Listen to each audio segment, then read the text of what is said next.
Welcome and thank you for joining me. If you're involved in government contracting, you've likely heard terms like indemnification, hold harmless agreements, additional insured, or contractual risk transfer.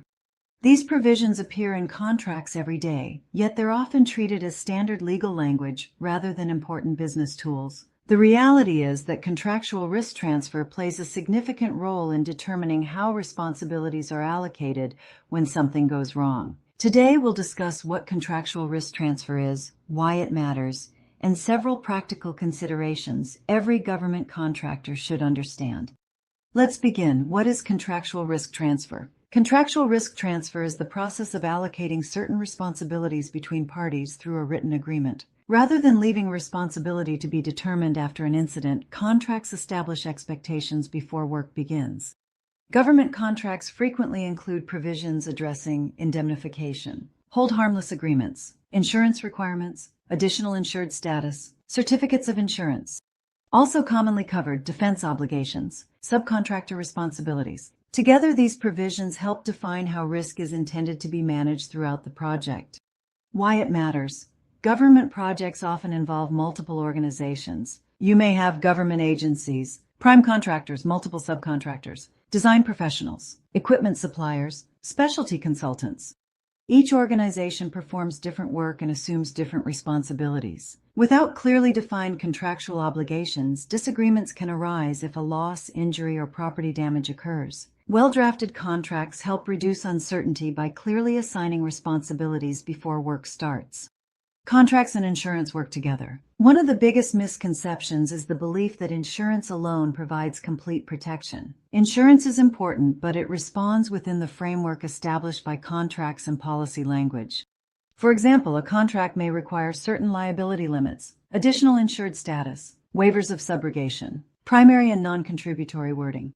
If these provisions aren't addressed properly, the intended risk transfer may not function as expected. That's why reviewing both contracts and insurance together is so important.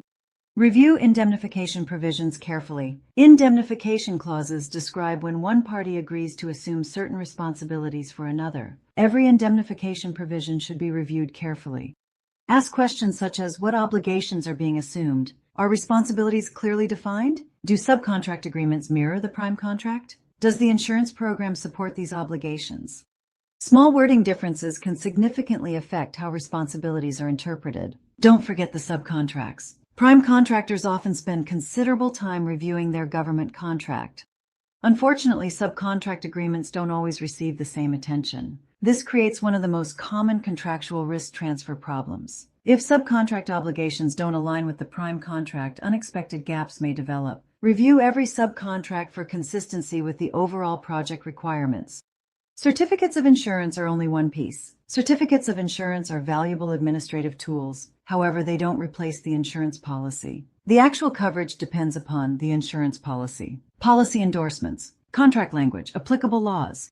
Certificates should always be reviewed alongside these other documents. Documentation matters. Maintain organized documentation throughout the project. Examples of documentation to keep: contracts, subcontracts, insurance policies, certificates of insurance, endorsements, contract modifications, and correspondence. Years later, these documents often become critical when questions arise regarding responsibility. Review contracts throughout the project. Projects evolve. Scopes change, new subcontractors are added, change orders are issued, insurance renews. Each significant project change should prompt another review of contractual obligations.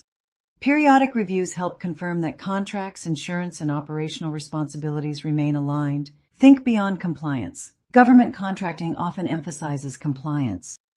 Compliance is important, but effective contractual risk transfer goes beyond checking boxes. Strong organizations ask, does the contract accurately reflect operational responsibilities? Do insurance policies support contractual obligations? Are subcontractors meeting the same standards? Are expectations clearly documented? Those conversations often prevent future disputes. Final thoughts. Contractual risk transfer is much more than legal language buried within a contract. It's one of the primary ways organizations define responsibility before work begins. When contracts, insurance, subcontractor agreements, and operational practices work together, projects are often better positioned to manage unexpected events. Taking time to review contractual risk transfer provisions before work starts and revisiting them as projects evolve can help reduce misunderstandings and strengthen your overall risk management program. If you'd like to learn more about government contractor insurance, contractual risk management, or Defense-Base Act insurance, additional educational resources are available at www.montridgeinsurance.com, https:/montridgeinsurance.com.